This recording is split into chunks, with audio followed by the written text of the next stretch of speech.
on my car window, there was a sign that said, "If your car is for sale, please call." Because if you don't know, I'm driving a 1957 Porsche Speedster, which Kenny McElroy's letting me drive. It's the coolest car ever. And right across the street from where I'm living, there's this guy who he has probably 25 cars. I thought that it was some sort of car audio body shop.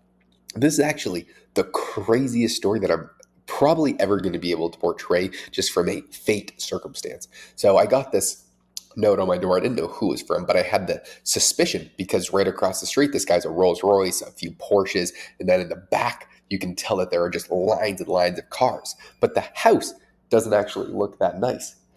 The house is, kind of just a modern, regular, it's, maybe 3,000 square foot house. Definitely not a mansion, but they have nonstop supercars just at all times, just parked outside.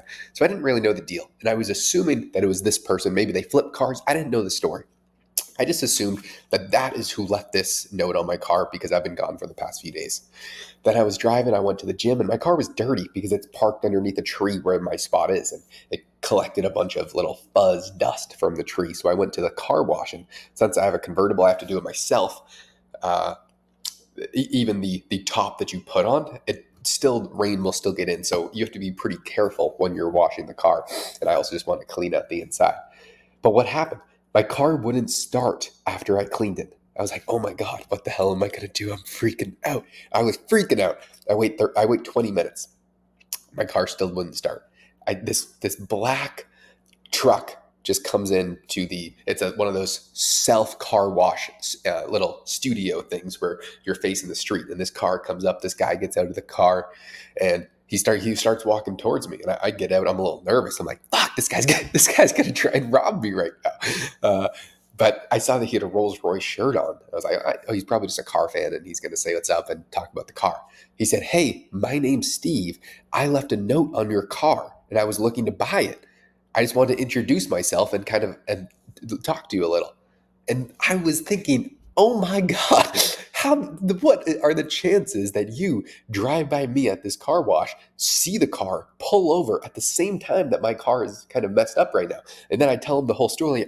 I'm like, "Dude, you obviously know a lot about cars. Can you please help me?" And he helped me. We got it started and everything was working. And then we actually went back and fixed it a little. And there wasn't really any issue. I was probably just being a complete idiot. But I think the circumstances there, the fact that this guy left a note on my car and then my car was broken down today, he pulls over, finds me, and he just wants to introduce himself.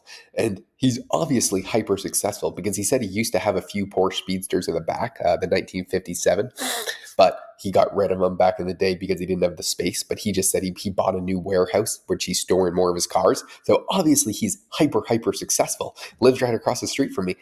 If that's not fate, I don't know what is. So I'm obviously going to try and stay in touch with him. Maybe try and take him out for dinner this weekend or next weekend, and see if I can pick his brain a little bit.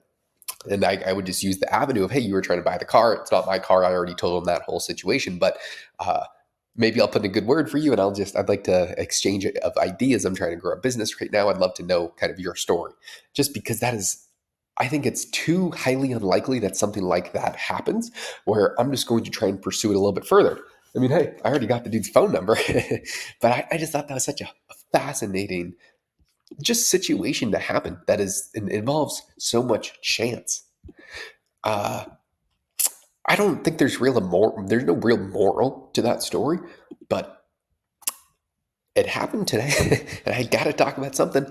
I just took some NyQuil, so I will be fighting the time on this video on day, I think, 110, 111 of 1,000. I'm well over 1/10 of the way done. Well, not well over, but getting there. And that was just part of my routine. I don't know how long they say it takes to make a habit, but I can assure you it's the first 10 days that are the hardest. And now, 100 days in or whatever, it is complete secondhand nature to just, "Oh, I have to make a video today," and keep my word to myself that I was going to do this every single day. And then it starts to get a little bit easier. And then you see some of the positive benefits of doing this. The thing with doing something good for you The reward is always on the end, or it's actually in the process, like being healthy or going to the gym. The benefit is completely long term. You don't see it initially. And for some people, that makes it harder to maintain over a long period of time because it's a lot easier to get that instant gratification from your phone, that spike of insulin that you're looking for to be the quote unquote happiness or the perceived happiness. The funny thing is, usually when you put in the hard work, let's say for working hard, going to the gym, or pretty much anything, your actual happiness level is a lot higher afterwards. But during it, sometimes it might not be. For me, maybe at the beginning, the happiness level is not very high, but over a 90, 100-day period, then I look forward to it. I've been going to the gym for so long now. I couldn't imagine a day where I don't go to the gym. For me, it is just secondhand nature. And I hate life when I don't go to the gym. And same thing with working. Surprisingly, I hate my life when I don't work. That is something that I look forward to. I am so excited for tomorrow, Monday. I'm pretty desperately sick right now.